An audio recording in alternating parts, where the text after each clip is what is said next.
Firemen. They have now been out on the streets for more than 48 hours, and our Bonnie Strauss followed them on their impossible mission. Thanks, Bill. We're standing in Midtown Los Angeles now, several miles from South Central LA, the core of this whole problem and where things started. And as you can see behind me, the building is engulfed in flames. There are no firefighters around anywhere. It's a situation that's on almost every block. The firefighters can't even begin to answer all the needs. The fire department received more than 3,000 emergency calls by early this morning, but with hundreds of blazes, firefighters were a bit overwhelmed. Number one, it's ridiculous what's going on. Number two, it's tough for us to do the job the way we're trained to do it because we're spread so thin. Captain KEPHART has been on the job since the riots began. He says there were very few victories as arsonists blackened the city. Well, a lot of guys here are going to see more fires today and tonight than they've seen in 10 years. We've fought 4 fires already in 4.5, 5 hours. So it's crazy. But that's not all that's crazy. Firefighters, usually seen as the Red Cross of Flames, have become the target of violence, even though they obviously had nothing to do with the Rodney King verdict.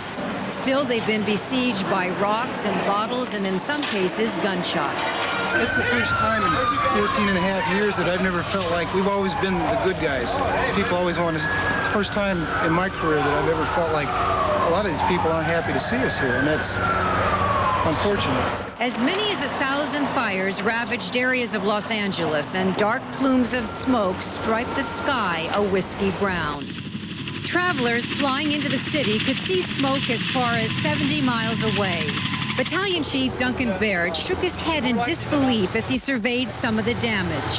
Targets included furniture stores and corner delis, markets and video shops. The fires quickly spread to homes. I'm guessing there's probably 30 or 40 apartments in there, and those people are going to be out of a home, and it's really sad. And as one of the structures collapsed, BAIRD seemed resigned to the partial futility of it all. This building's probably going to burn to the ground. If and when it does, or we're able to put the fire out, then we'll just have to move on. We'll be reassigned to another fire somewhere else. Many of those fighting the flames are longtime veterans of the department, men like Battalion Chief John GAMRAT, who fought fires during the Watts riot in 1965. Well, I was here during the original Watts riots, and it's much worse now. I think more structures are burned, it's more widespread, there's more looting, and there's more hostility. And how is GAMRAT dealing with the overwhelming situation? Well, it's just part of the job. It's just something you have to do, and you try to isolate yourself. What's going on right now isn't right. 36 teams of firefighters from cities around California were en route to help the county's 1,700 firefighters. But that news didn't seem to bolster the exhausted troops. It's a Holocaust. That's all you can say. Hopefully it won't last long. Well, you ask firemen what they hope to accomplish in all this, and they tell you they just want to go home alive.